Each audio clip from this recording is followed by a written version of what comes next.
Hello everyone, today we're going to be, I won't be actually taking these rear axle nuts off of the Yamaha Warrior 350, but I'm just going to be showing you what kind of hardware and what we're going to be actually doing to take these off, because we need to replace the rear axle bearings on this Warrior after it had been damaged after lending to a friend of ours. They rode at the dunes and it came back and it sounded like the bearings are shot.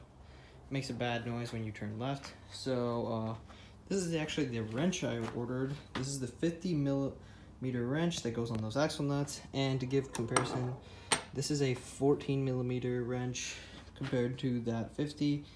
It's absolutely massive.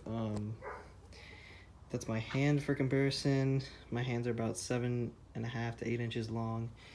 It's about 26 inches long.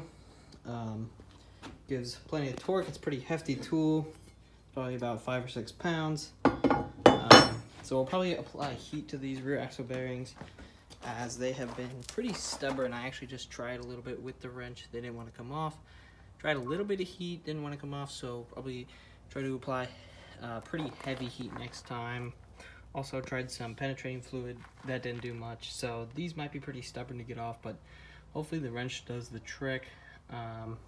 And once we take this off, we'll show you guys another video of actually, well, we'll take a video of actually taking this off, and then we'll be actually replacing the rear axle bearings, which are in this housing here. Ooh, that's hot.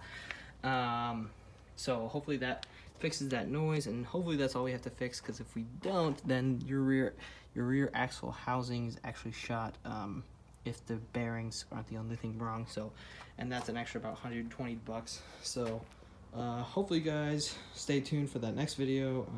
See ya.